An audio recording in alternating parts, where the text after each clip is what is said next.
Hello, hello, my friend. Welcome back to the channel. Thank you so much for being here. It is wonderful to be here tonight.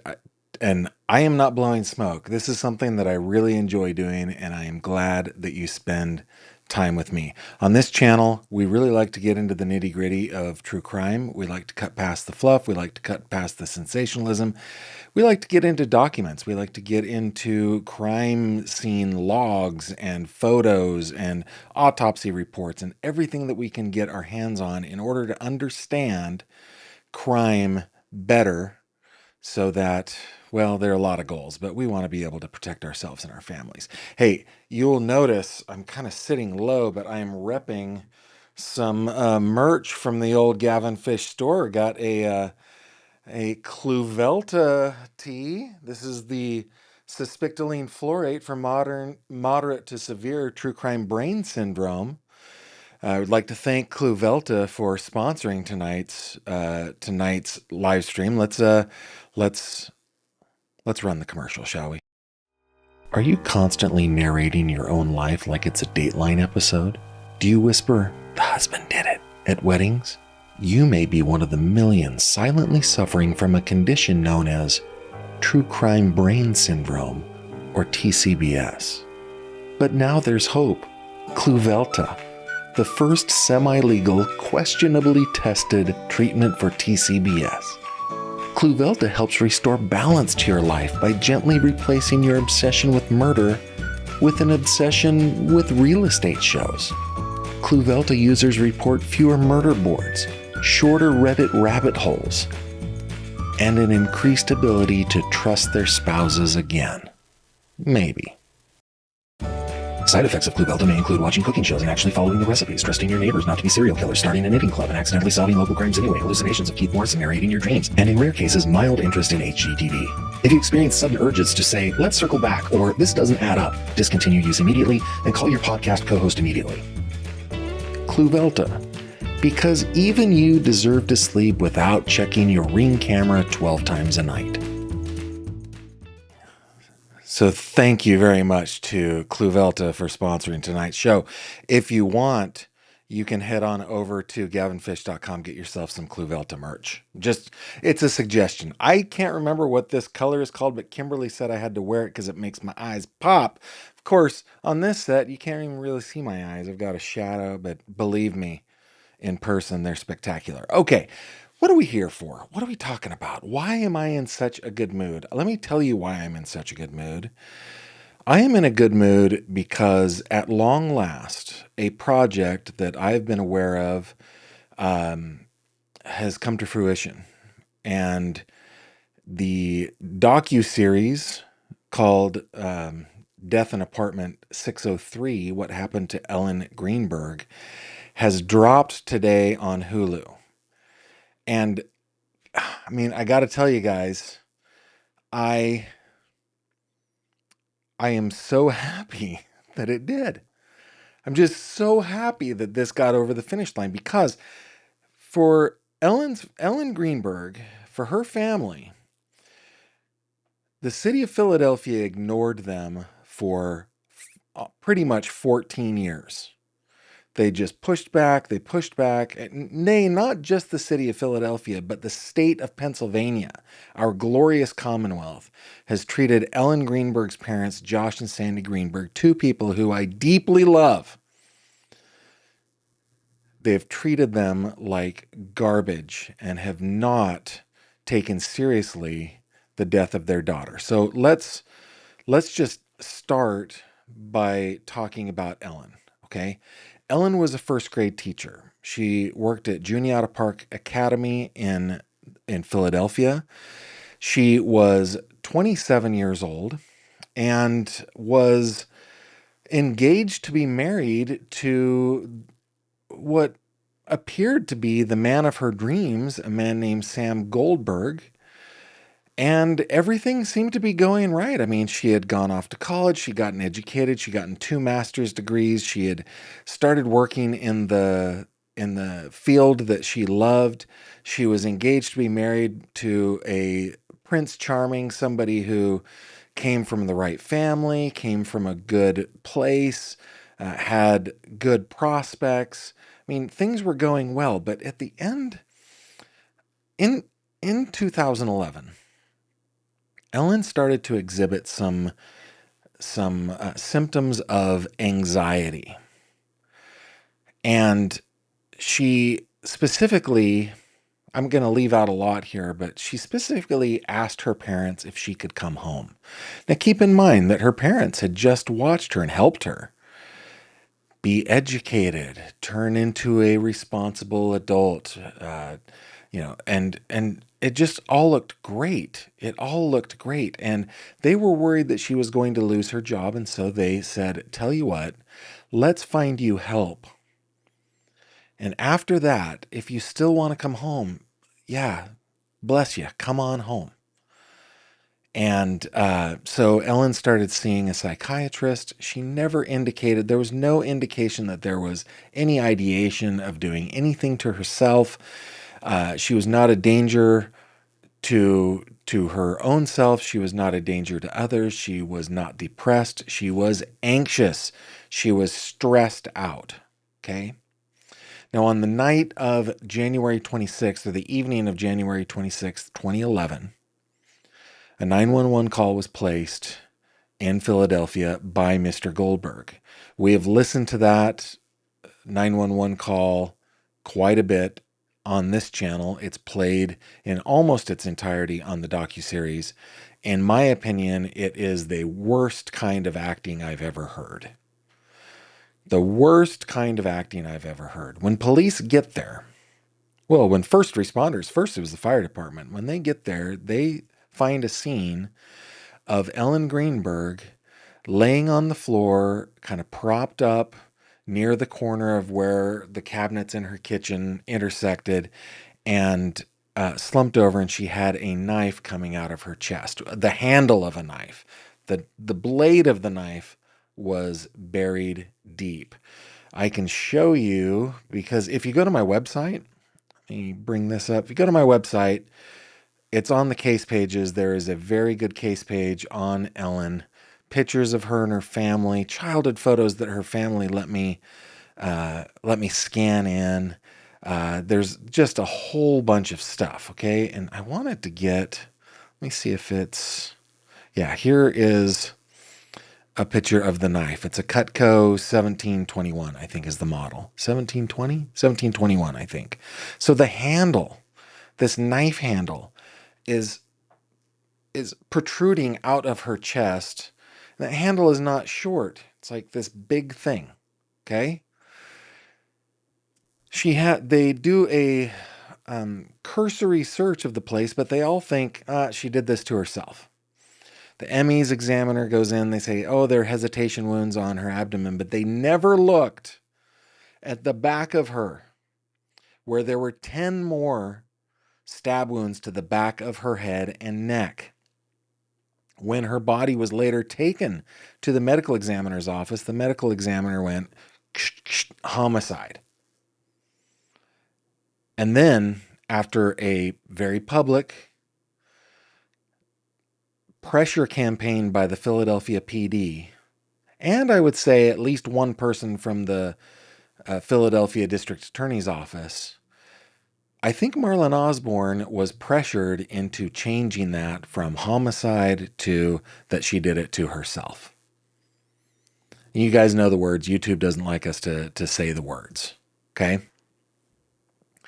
This kicked off now a 14-year battle with the city of Philadelphia that still is not resolved.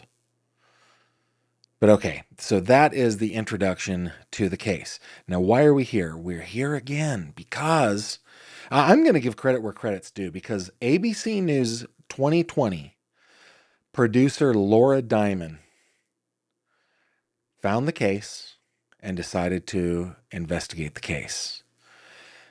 And ultimately, she was able to take it from just conversations with me and with Josh and Sandy and with Tom Brennan and with Joe Pedraza, Will Trask, people who had been working on this. There are other people who really don't want me to say their names, but I know who you are and I know you're important. Laura Diamond who I consider a friend, has now taken this series all the way through to publication. I also, what I should, so I'm giving Laura all the credit, but she doesn't, it's not just Laura, okay? I would also say Nancy Schwartzman, the director and producer, did an amazing job. Nancy, so good. They were able to tie producers Dakota Fanning and Elle Fanning to it, which made it move along. I mean, the, oh, and I should also say that I was invited to participate. Uh, I was invited to participate, and I decided not to.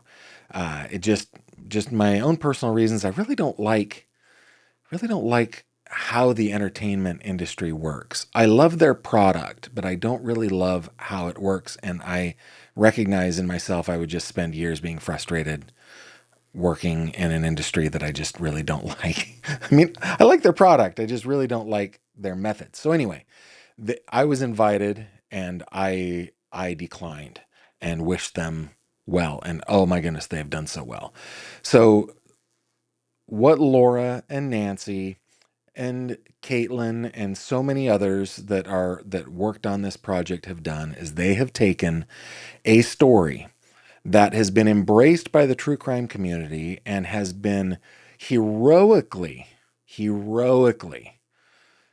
reported on by Stephanie Farr of the Philadelphia Inquirer, and they've taken it to the national audience. And I am so happy about this. So, but having said that, there are a few things that they left out that I want to talk about.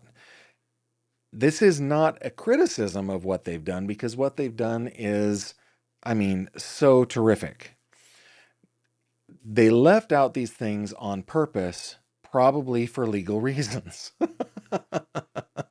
Left them out on purpose. It was a good decision because, you know, there are litigious people that are involved in this case, and I'm sure that Lionsgate and ABC 2020, everybody just needed to protect themselves, and so I'm not casting any shade because they are awesome, every single one of them. Okay, but let's talk about what was left out. Now, I'm gonna do a Q&A here in just a bit.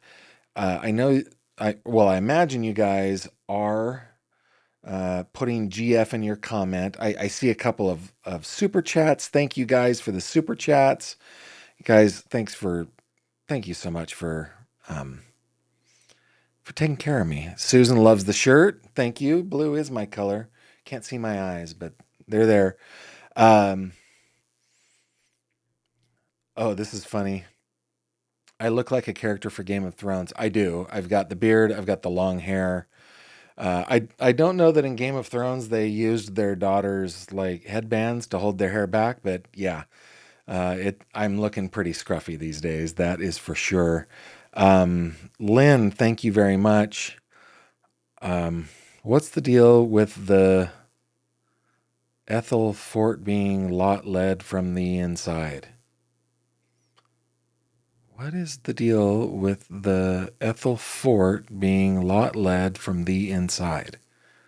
Somebody help me out. I'm not sure what Lynn is saying. Not sure.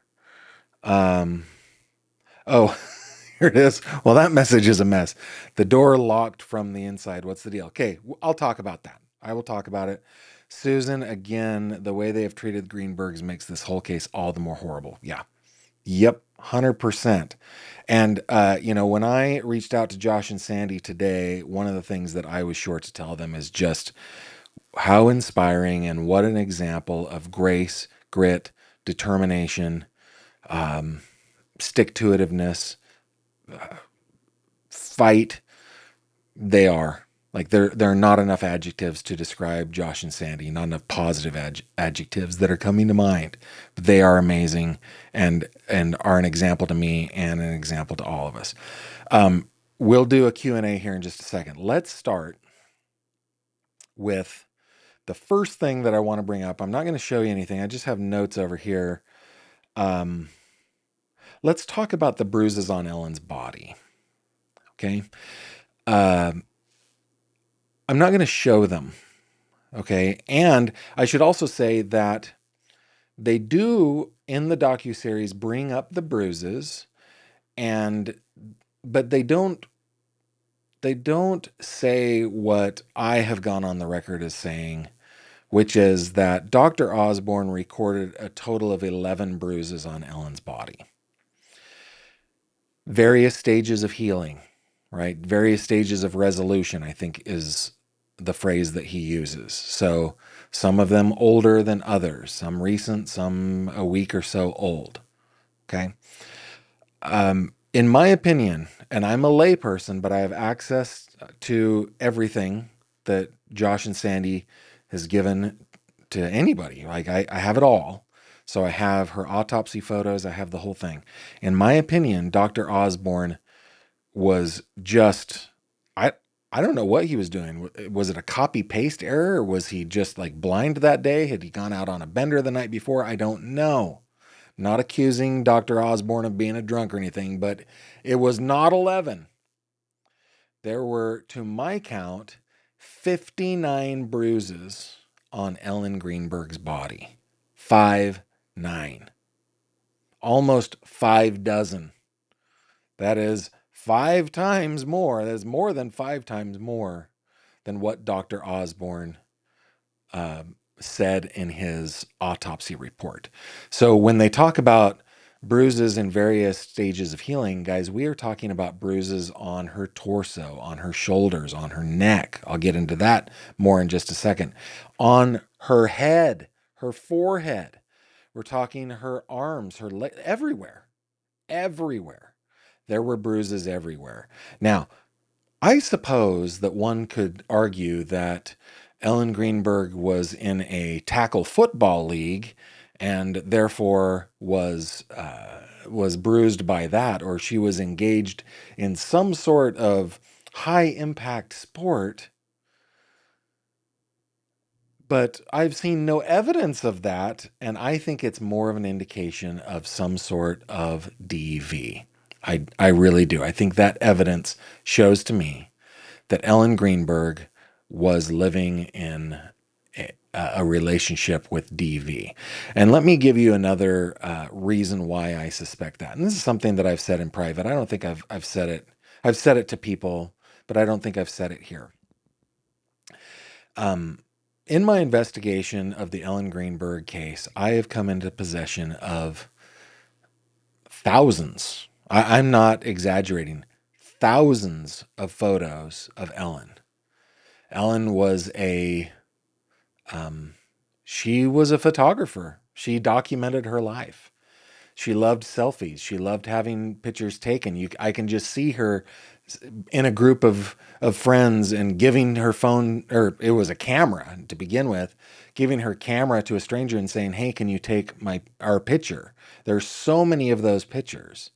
And Ellen, I think that you can see this is how I put it. For the most part, unless it was like freezing or something, that picture is near the end of her life, in the last couple of months of her life. She was a girl who liked tank tops. She was a girl who liked, uh, you know, um, strapless dresses like she's wearing in this photo. She liked spaghetti string stuff. She just never met a spaghetti string that she didn't love. That's how I think of it. When I look at Ellen's life, that's what I see. But in the last couple of months of her life, she was covered neck to wrist. And it so much so that it just got my attention. Like when you get into uh November and December and January, the last months of her life, she is she is covered. Like she's like turtlenecks, things like that. Um and so my personal belief based on the evidence is that she hadn't been in that kind of a situation for long. And of course, Ellen was a professional woman, so she wore professional clothes like to school, like you can see in this photo. But when she was going out, when she was uh, out with friends or out to dinner or whatever, it was more like her wedding dress here. That's the kind of dress that she enjoyed. And as I went through the thousands of photos that I have of Ellen, it became obvious that in the last few months she was covering her body. And so I I think the evidence tells me that she hadn't been living for years in a DV situation. It was something that happened near the end of her life, and I think it also coincides with when she started to express that she was having troubles at work, and when she talked to her parents and others about moving in with them. Uh, the implication, of course, being, "Hey, I'm going to be leaving Sam," kind of a thing. That's what I think the evidence shows. So that's the first thing that I really think that the docuseries left out on purpose. I think it was probably a good decision for them to leave that out. But I just it is so in your face when you get to know Ellen through um, her own record of her life. That's number one. Okay. Uh, the second thing that I want to talk about, speaking of bruises, and we've talked about this on the show. You can let me see if I can find the episode. Um,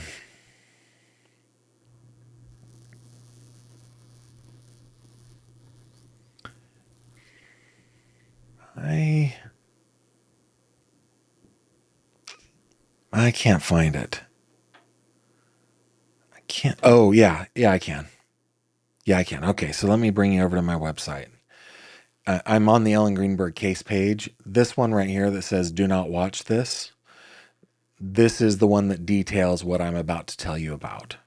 So the easiest way to find it is just go to my website and click on the video. Okay. Uh, and then I'll talk about a couple of these other things too. Um, like this whole fiasco with Josh Shapiro. But let's just talk about um, some of the photos from the autopsy. And by the way, the series does show some photos from autopsy. It does show some photos from the crime scene. They are redacted. They're blurred to not show Ellen, but they do show some of them that haven't ever been seen publicly before. Okay, on Ellen's neck, there is a constellation of bruises that to me look like two ovals and a line, as if there is a round bruise or an oval shaped bruise over here and an oval shaped bruise over here, and then a line of bruises, of small bruises, like the webbing of one's hand.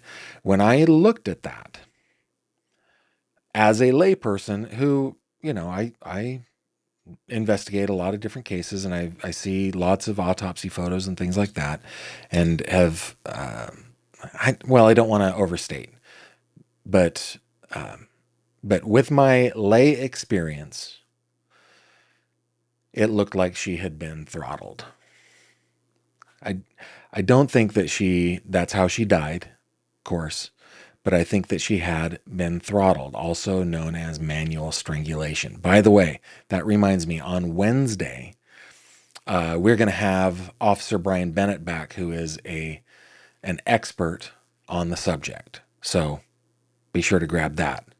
Tomorrow, we're going to continue our conversation about the Ellen Greenberg case, but we're going to do it with a guest, Josh Ritter from Courtroom Confidential. So I'm excited to have Josh on tomorrow.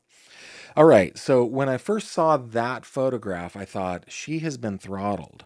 Of course, there's nothing in the autopsy report that shows anything of the sort. Doesn't talk about it at all. But I kind of put on my little skeptical hat and went, well, what? And as I continued to go through the autopsy photos, I noticed as they Dr. Osborne began to incise the neck and examine the neck by deflecting the neck muscles, the strapping in our neck up and away, that there was a giant hemorrhage in the middle of Ellen Greenberg's neck. So with the constellation of bruises and the hemorrhage on the inside of her neck, my suspicion is starting to be more confirmed. Now, I talked to Tom Brennan, who is the PI who has been working for the Greenbergs for the last 8 or 9 years. Tom is a 25-year homicide investigation veteran. He's like, "Oh, you noticed that, did you, Gavin?" Yeah, oh, you noticed that. It is nowhere in Dr. Osborne's report. But it was obvious enough for him to take photos of it. Like, definitely want those photos, but it was not written in the report. And they did not really get into that. Well, they did on a kind of cursory level, they got into that. And of course, they're telling a huge 14-year story, almost 15-year story in 3 episodes. So again, no shade to the crew. They did an amazing job. But that was the second thing that they left out that I think is extremely important. Let me check my notes. I think that's all I want to talk about that. I've got 2 more things and then we'll get into the Q&A section, okay?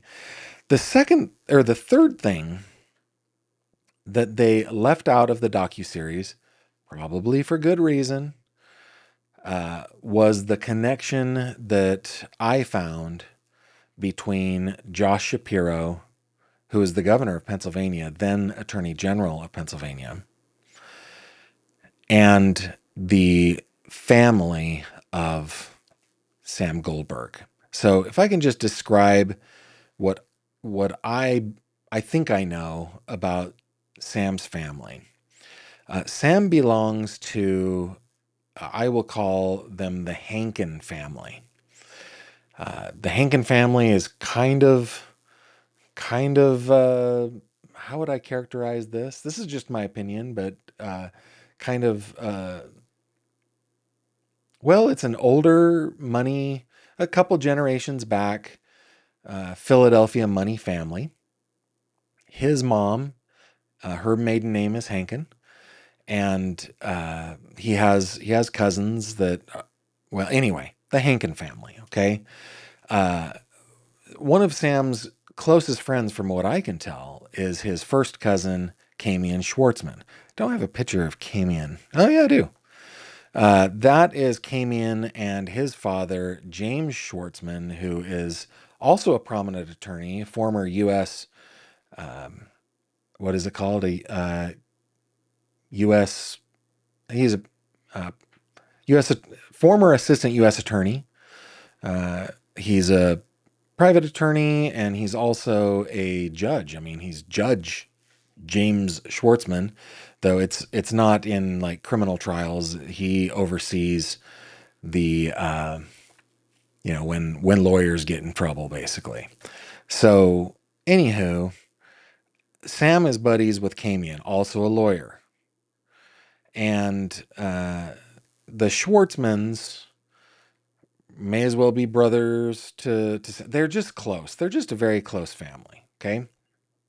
Uh, I got a tip from a viewer that said, Gavin, you're never going to get the AG's office to admit to anything other than Ellen did it to herself, because Attorney General Josh Shapiro is friends with Sam's family, the Schwartzmans. He went to school with Kimberly Schwartzman.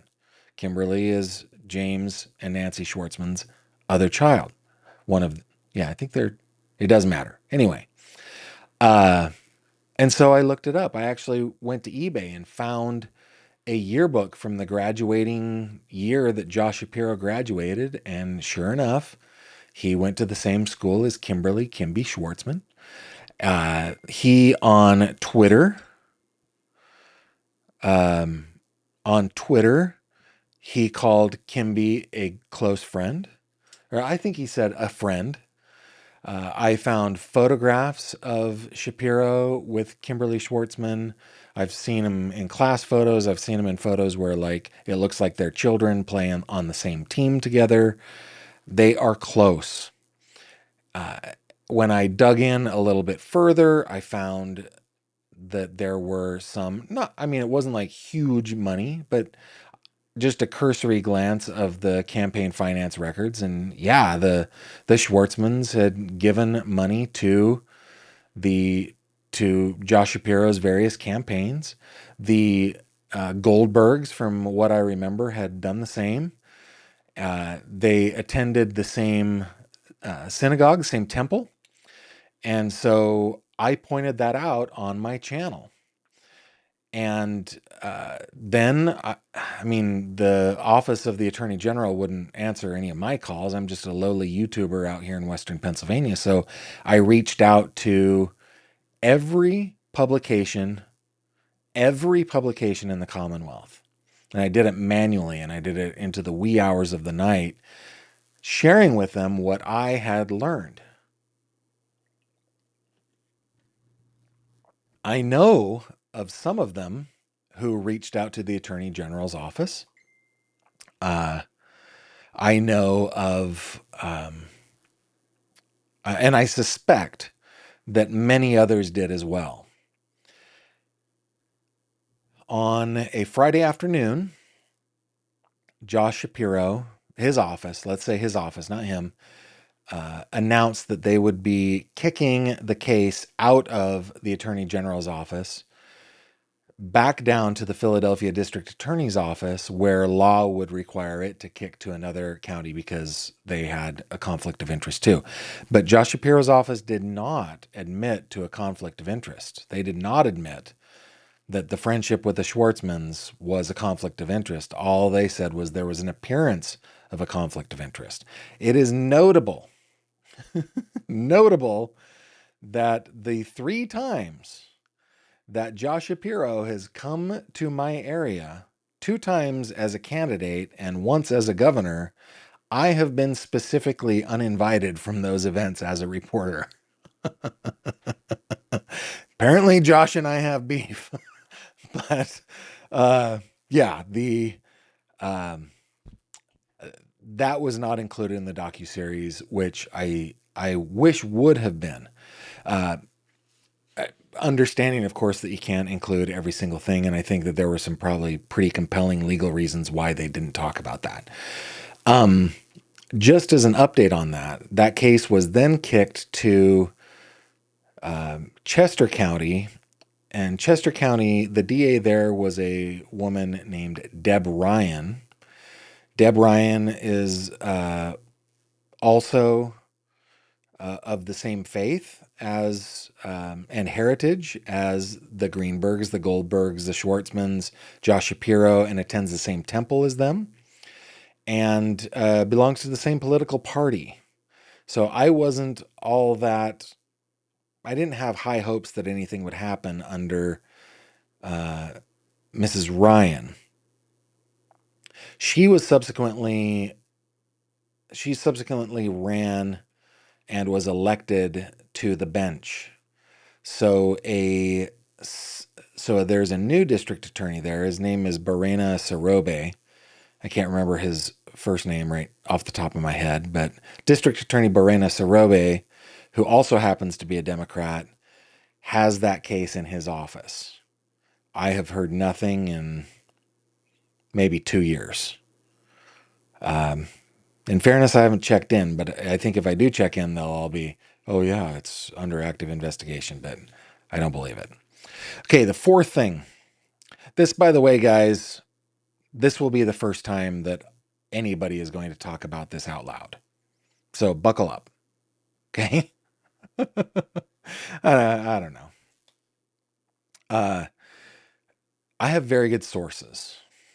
A lot of people in Sam's inner circle, a lot of people that are old friends of Ellen, people that were served in various places within government and law enforcement throughout Pennsylvania and in Philadelphia. Specifically, I have very good sources just because of the coverage that we've done here on the channel. So I'm going to tell you a couple things. Okay. First of all, the night that Ellen was killed, a a lawyer, well, let me go with what I know. Sam Sam Goldberg was interviewed by police, to my knowledge, 2 times. I have documentation showing 2 times. Okay. The second time was down at a police station. He was asked to come in for an interview. He did go in for the interview, but he came loaded for bear. He came lawyered up. He was represented by a man named Brian McMonigal. Now, when how do I say this? Brian McMonigal privately has said, I don't remember.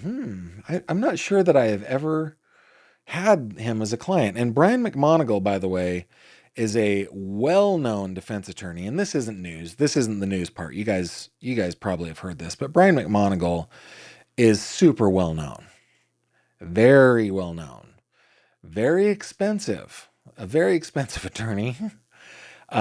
He has, who has he represented? I know he's represented Bill Cosby, but he's described as a lawyer to mobsters, celebrities, and athletes. So he is a classic, very talented, very good criminal defense attorney. And so asking directly if he ever, I guess, represented Sam Goldberg and him going, I don't know, that doesn't sound familiar. That's pretty defense attorney-ish to me. It's perfectly fine. But I am convinced through my sources that he did indeed represent Sam Goldberg.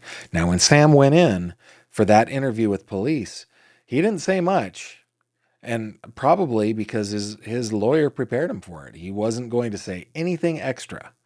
And you can get that report, by the way, on my website. Like if you go through everything, there are just tons of documents down here. Okay, man, I need to fix that issue. I forgot about that. Anywho, okay, so yeah, Brian McMonigal. Okay, now here's the part that I'm going to tell you. Okay, that is new, that I've never said publicly.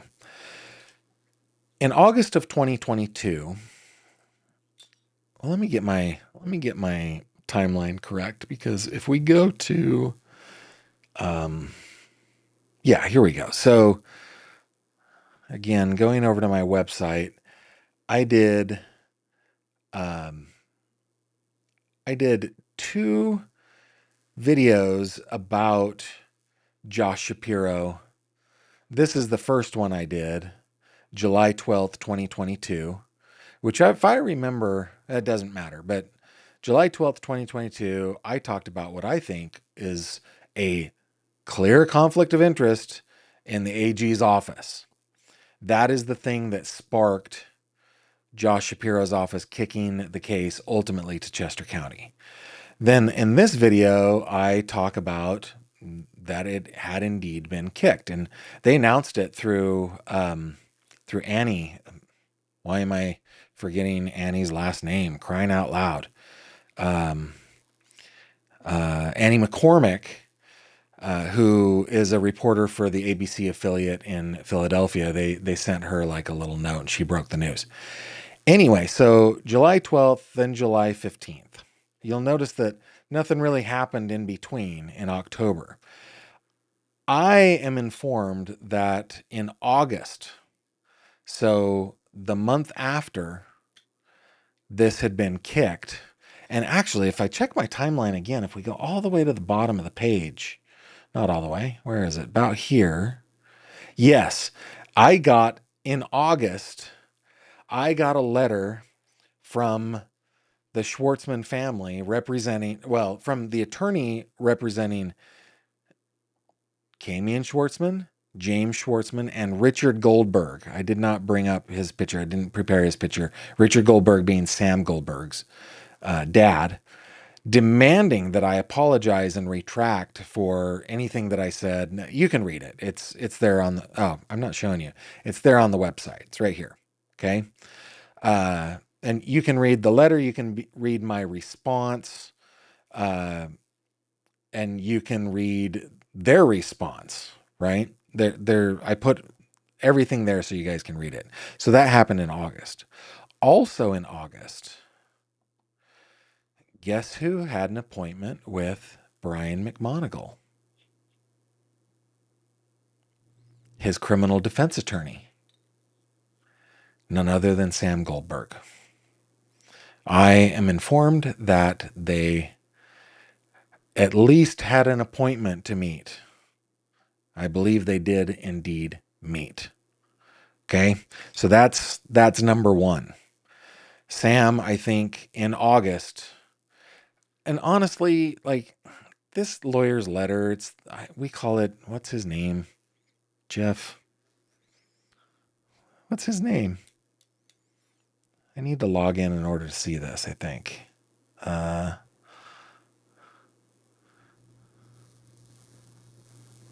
there it is. Oh, yeah, Jeffrey Johnson. Okay. We call it the Johnson letter. It was the stupidest letter. It was the dumbest thing.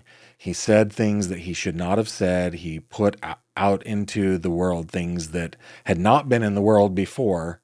I thought it was extremely dumb to put that out there, and put it out there he did. So I think Sam got nervous and reached out to his criminal defense attorney for advice. That's what I think happened there. Okay. The second thing that happened is in July of this year, just this past July, that is when I think Lionsgate announced, maybe ABC announced, that there was going to be a series on Ellen's death that would be coming out to Hulu. That the announcement happened in July.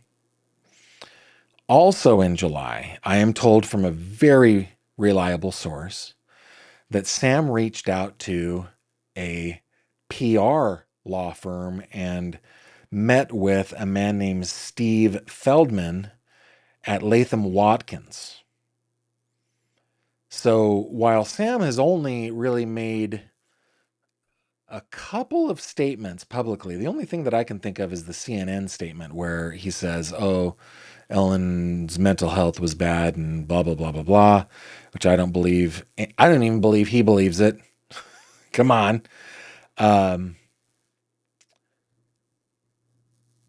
Yeah, I think that Sam is nervous. I think that he's talking to lawyers. Mr. Feldman, I think, is if we go to lw.com, I can bring it up here. Let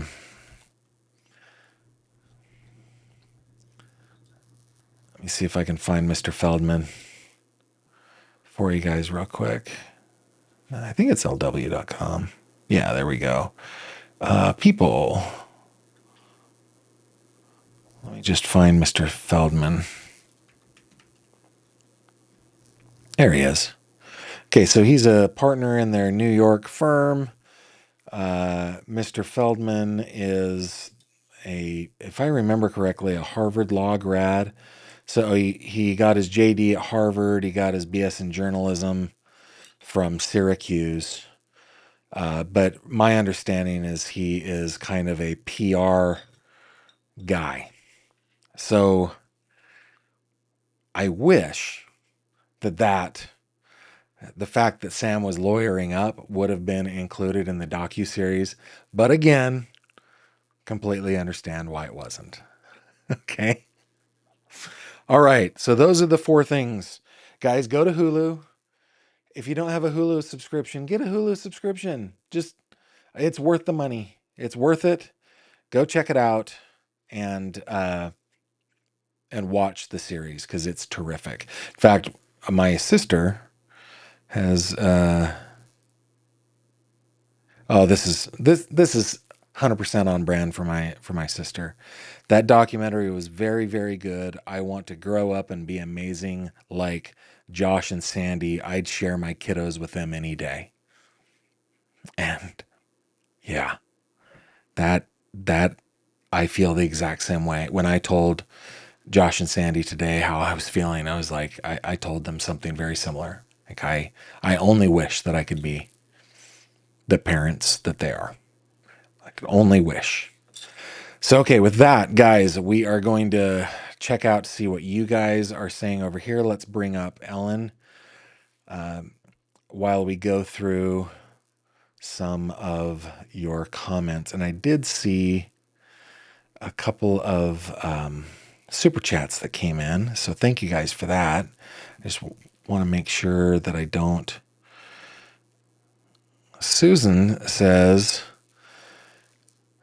oh gosh, it just hit me. She was unalived on my birthday. Isn't it funny, those kinds of connections that we make, right? There are some of those coincidences that in Ellen's case that are important to me, that maybe make the case a little more important to me.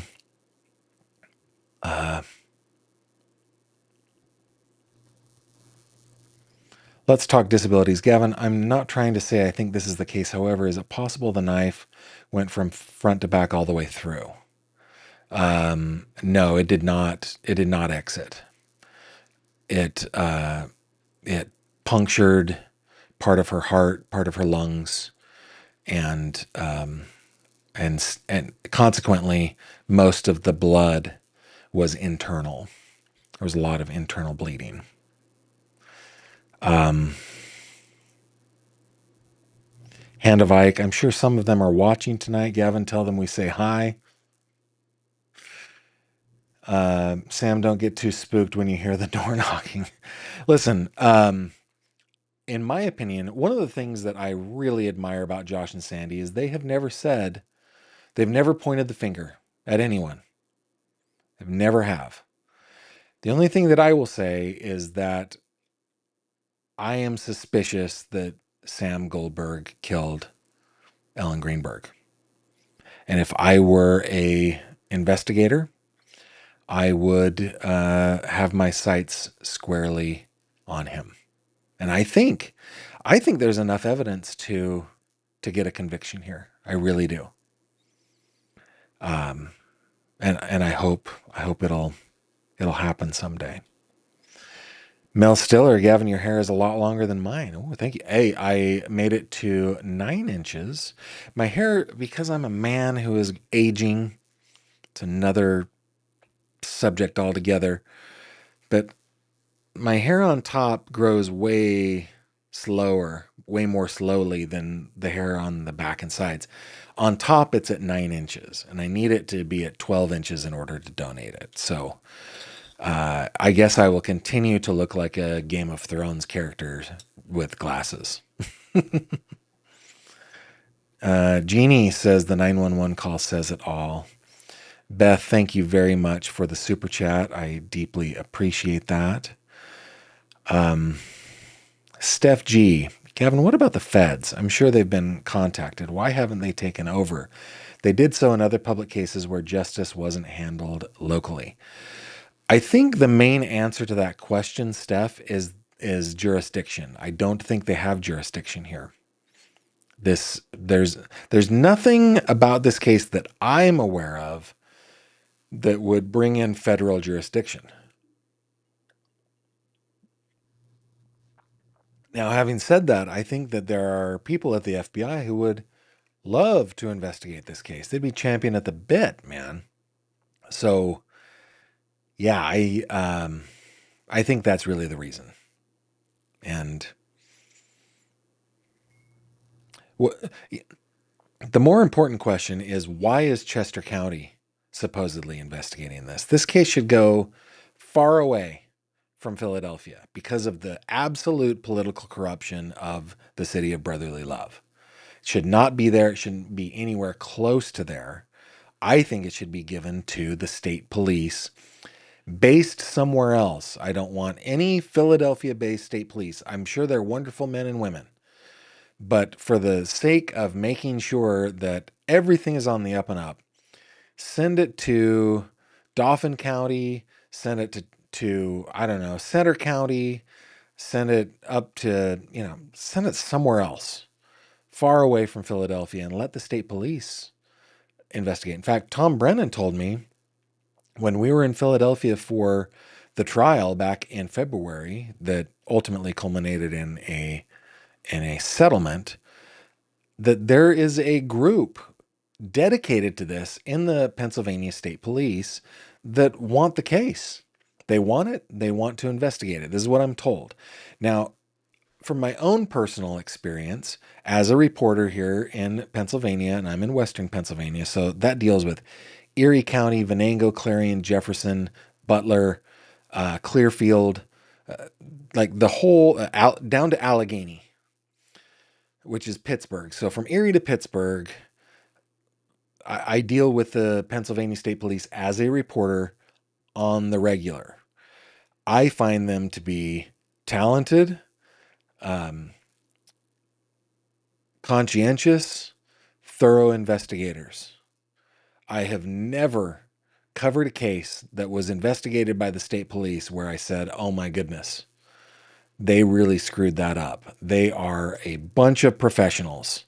And I think that the Stadies somewhere far away from Philadelphia should have it. That's what I would like. Um, Patty says, I wish I had Hulu. I'll check with a friend. I'm pretty sure she has it. Yeah, go do a watch party. Go over to your friend's house and watch it. It is really good. And one of the things that comes through in the docuseries is I wish I could find a better word, but I just always come back to grace. Like Josh and Sandy, since 2011, since 2 days after Ellen died, when they found out this was a homicide, they have been on a mission to hold accountable the city of Philadelphia and bring justice for their daughter and let the world know that she didn't do it to herself, that she was murdered. And they have done it in a way where they have retained their humanity. They have retained their love of their parents, their brothers and sisters, their nieces and nephews, everybody in their life. Sandy and I don't want to talk out of school here, but like she's become a motherly figure in my life. We talk on the phone frequently. And sometimes, like if I'm talking to my own mother who lives back in California, one of the first things she asks is, how's your other mom doing? What's been going on there? Right? It's become a little bit of a tongue in cheek and only filled with love kind of joke that Sandy and I have this relationship. And I have a similar relationship with Josh, though he is a little more burnished. He's a little crustier on the outside. But when Sandy and I talk, very seldom anymore do we talk about the case or what's been going on in the case. We may talk about it for a brief moment. Mostly it's about, how's it going? And, oh, you went to this event? How did it go? Tell me about it. Or, she's asking about our kids. They have not lost their humanity in all of this. They still are beautiful people with beautiful lives. And keep in mind, guys, they wanted more children. They were blessed with Ellen. And when Ellen was taken from them so violently and in such a despicable manner, their progeny was taken from them as well. Like no grandchildren. And one of the things that I think is really beautiful, at least from my perspective, from my observation, is that they have kind of taken that little bit of themselves and they have given it to their nieces and nephews and things like that. It's really beautiful. I really love them. So yes, please go and watch it. Go to a friend's house, watch it. You'll see what I mean. They are. And think about this as well. I think they've been together. I think Josh and Sandy have been married 46 or 47 years now. And the story of how they met is just the cutest little thing. It's just so cute. It's so adorable. And anyway, um, think about having to, in a marriage, go through the violent murder of your only child and still be able to stick with one another. I think that would break that. I think that breaks a lot of couples up, and they have stayed true and loving and faithful to one another, and they're just awesome. So when you watch it, just just watch for the kind of people Josh and Sandy are. Love it, love it, love it. Susan says, "How long um, had Ellen been engaged?" Let me check on that. I have to. That's something that Sandy can just bring up out of thin air. Like she just knows all those things. Of course she would, because she's her mother. But when I go, I'm just gonna see if I can find the photos of when they got engaged. Give me just a second. I think that was the trip. Yeah. So I think they got engaged on or about June 21st of 2010. And she died in January of 2011. So is that 7 months? Is that what that is? They had just sent out the save the dates. When the first time I went to Josh and Sandy's house, they let me come and go through photos and scan things and photo albums and the whole thing. And one of the things that I found in one of Ellen's old purses was a sealed save the date that was mailed to her parents. And it was still sealed. And Sandy was like, "Oh, let's open it up." And I went, "Oh, leave it." I didn't want to change something that she had kept on purpose. She's like, "No, no, check it out." And she opened it up and showed me the save the date. So yeah, so I think it was about June 21st of 2010 that they got engaged. Ellen was a beautiful woman, and she in the docuseries, they interview some of her friends, they interview a couple of her students, a couple co-workers, and of course, when most people don't want to say anything bad about anybody who has passed on, so you take that into consideration. But yeah, Ellen was beloved, so she was a beautiful woman, but it radiated from within her. That it was yeah, she was she was someone who had her own value, and yet she was everyone, right? She was a really, really beautiful person inside and out. Of course, I've never met her. I feel like I know the most intimate parts of her because Josh and Sandy have given me so much access. uh Tina says, "How about evidence on her phone regarding DV, accusing her partner of this or talking about a fight, etc.?" Sure. Yeah. Um, on Ellen's phone, which was in my possession for about 2 years, I would say. This is a guess. It was in my possession for 2 years. I have a copy of the phone. Like I have a data dump of the phone. There were, to my memory, 2 times where there was an apology being made by Sam. It didn't say specifically what he was apologizing for. he was just apologizing. One of them was in their text messages, and one of them was in a voicemail, if I remember correctly. And without permission from Josh and Sandy, I'm not going to share that. But if I get their permission, I will share that. Mooney says, Gavin, it must have been so hard on Josh. He thought she just wanted to stop teaching and spoke with her about not giving up. Yeah, I think, and I think that Ellen wasn't, in my opinion, Ellen wasn't communicating what was wrong. And that's not uncommon, right? That's not uncommon. She wasn't communicating what was wrong. She was anxious. She was stressed. I think she was overwhelmed.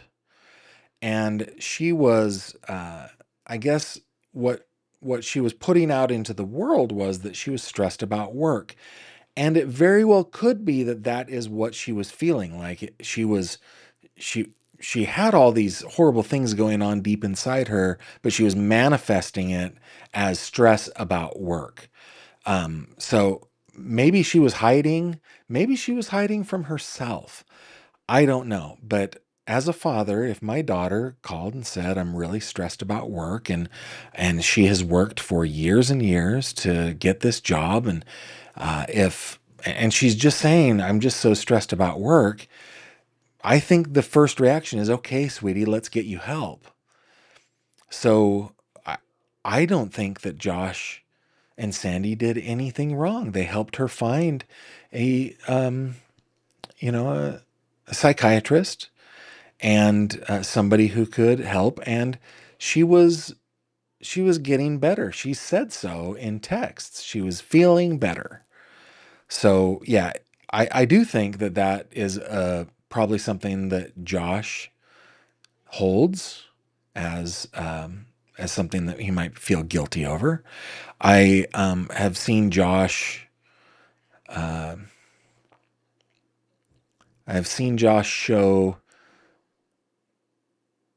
emotions other than anger very few times, but talking about that, I did see tears one time. Yeah. Mooney, thank you. Mooney, you support me so much. The OG, thank you, Mooney. Jocelyn says, I was shocked when I recently heard that too. I'm not sure which one it was, but thank you for that. One man's trash.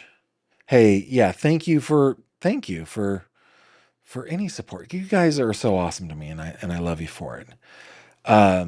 Kel, aka KG. Kel, it's good to see you.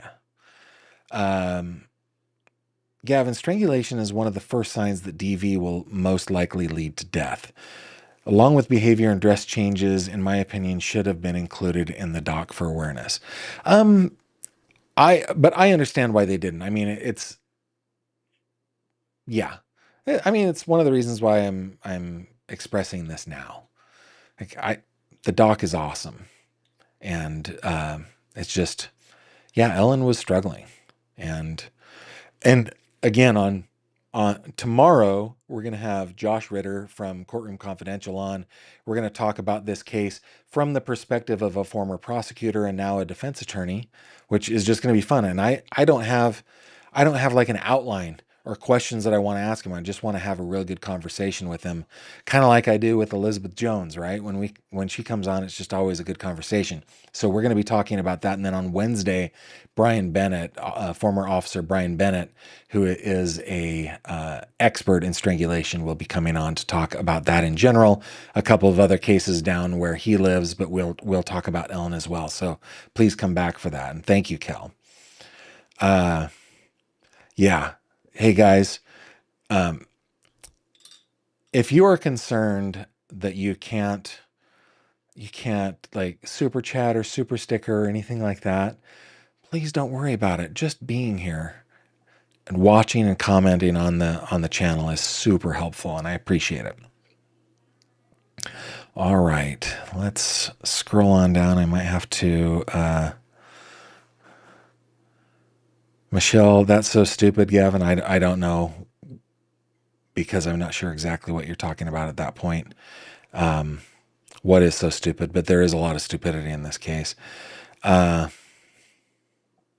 RR says, Gavin, Sam almost gave to the 911 operator what he was doing the entire day. Yeah. So I woke up late. I smoked a blunt and I don't know. It's like, and then I went out and I worked out. Yeah, it was stupid. It was dumb. Maybe that's what Michelle was talking about. Um, Robin gave us some hearts. Thank you very much. RR says, Gavin, the locked door reminded me of a book written by Agatha Christie. A man who was shot in a room with the door locked and windows locked looked like that. Turned out someone had used and then it got cut off. But yeah, that's in my opinion. No, I'm not going to express that opinion. I just hope that the case is investigated. Okay. Oh, here's the continuation. Someone had used a thread tied to the trigger, fed through the hole in the lock, and then pulled the thread all the way through the hole and walked away. Well, Agatha Christie was awesome. Kel, thank you very much for the fight for Ellen. This whole thing stinks. Thanks, Kel. Appreciate it. Scrolling. Mooney says, I think grace is the perfect word for Josh and Sandy. Yeah, they display a lot of grace. Yep. And yeah, and grit at the same time. They're like, what would be a good metaphor? I can't think of one. Like a ballroom dancer with a derringer on their leg. They got all the grace, but also the grit. It's there. They're amazing. Michelle says that's beautiful about Josh and Sandy. Mama Mia says, what date did she die? Ellen Greenberg, and I always encourage you to head on to my website, go to Ellen's case page. She died on January 26th, 2011, which was a Wednesday. And this case page is chock full of information, guys. So please check that out as you can. Let's bring up this group since we're talking about Josh and Sandy. It just refreshed on me. Give me a second. Gavin, I was shocked to hear that Shapiro is related to him. I'm from Southwest PA and I've been familiar with this case for a while now.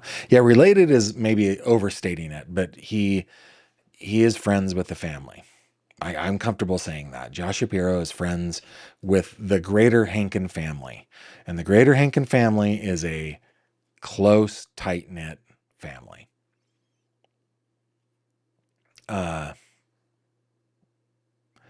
Thought it was interesting that Hulu did not show hallway video of Sam's uncle and cousin arriving before the police. Did I miss that?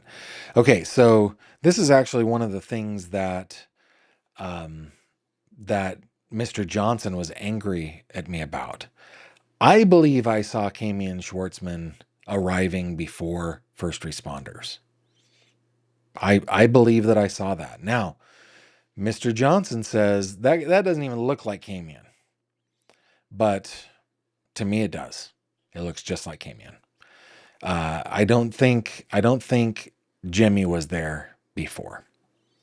But I honestly, in my heart of hearts, based on the video surveillance and watching it, I think that Kamian arrived before first responders. Yeah. Yeah, they didn't bring that up either, and for probably good reason. Lynn says, what about the locked door? Yeah, well, the locked door. What are you asking about the locked door? Do I think that the door was locked and Sam was locked outside and couldn't get in? No, I don't believe that. Well, in that two-part sentence, that the door is locked from the outside and Sam couldn't get in, That compound sentence, I don't believe. No, I do not believe that. There were neighbors who witnessed him in the hallway. So he was outside, but could he not get in? I do not believe that at all. Yeah, let's see. I think that is everybody's. I think that's everybody's comments, and that works out well because we've been going for about an hour and 10 minutes. So I guess what I will say is, in conclusion, Yana, I know that the whole crew that put the docuseries together is at a watch party tonight. I really hope that they feel like they achieved something very special. It's just wonderful. And I know that several others are there as well. So grateful that they pulled it off. So thankful that that ABC got behind it and that Hulu put it on their proverbial airwaves. Please, please, please go watch it. Please. Oh, what's the next thing in this? Okay. Before we finish up, the last time that something happened in this case was a hearing. Now, I attended that hearing, and that was not that long ago. Again, I have to go back to the case page. So that was September 3rd. On September 3rd, I attended a hearing in front of Judge Linda Carpenter where she lit into the lawyer for the Philadelphia employees in this case. Lit him up and asked questions like, why can't I just say this is a homicide? Why don't I just say it's a homicide? I'll declare, I think I might have that power. Those kinds of things. She was amazing. But ultimately continued the hearing until October 14th. I will be attending that hearing as well. And when it happens, I will report on it. And it is my hope, because what's going on is the city of Philadelphia is not complying with the terms of the settlement. And so hopefully they will. Hopefully they will do the right thing. Hopefully this will be turned officially into either a homicide or undecided. Homicide is the most appropriate, in my opinion. And we will find out on October 14th what is happening then. And I will be covering that. Now, one more quick reminder. Tomorrow we have Josh Ritter from Courtroom Confidential on. Really excited to see Josh talk about this case more deeply from the legal side of things as a former prosecutor. I'm going to ask questions like, is this a case that can be prosecuted? Is this something where a prosecutor could bring charges, even though death certificate may still say that she did it to herself? I'm going to ask those kinds of questions, and I'm really looking forward to his answer, both from the prosecutorial side and the defense side. And then on Wednesday, Brian Bennett is going to be on to talk about strangulation, which I think will be fascinating, and I hope that you will join me. Now, on Thursday, I have to check. Thursday is a travel day for me. I am headed back to visit the folks back in California.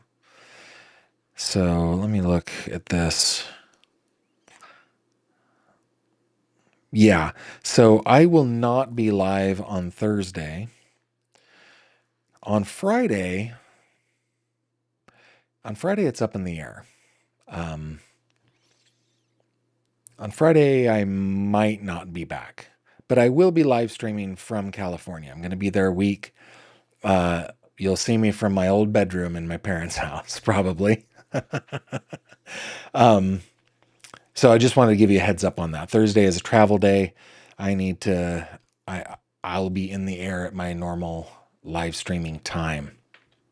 Friday, maybe. You guys know I've been talking a lot about nostalgia lately, and I'm about to turn 50, and I'm kind of going through this post midlife crisis. And I I recently got back in touch with a good close friend that I had not been in touch with for maybe 15 or 20 years.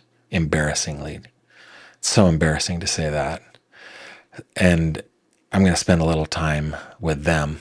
So, yeah, probably not on Friday. Probably not Thursday or Friday. Okay, but we'll catch up. We'll catch up for sure. Just checking a couple more before we go. Oh, Denise, what is Sam doing now? Sam married to I won't name her here. There's no need to do that, but by all accounts, a lovely woman. They have children who I think are also probably just beautiful little kiddos. And yeah, he works for, I think, Live Golf now. He worked for the Golf Channel. He worked for NBC Sports. He's a producer. But how could a door be locked from the inside if he left? Yeah, there are actually lots of possibilities there, Lynn. Yeah, and Michelle saying, I don't want to switch topics, but have I heard how Maddie Jane is? I've not talked to Maddie Jane since the hung jury. I'm sure she's disappointed, and I hope that they will bring charges again. They will bring it to trial again. I really hope so. So yeah. Okay, with that, guys, I shall bid you adieu. Thank you very much for being here tonight. Go and watch the docuseries. And until the next time, take care of yourselves. Thank you very much for watching this video. If you liked what you saw, please consider subscribing. And if you have any questions or comments, please leave them below.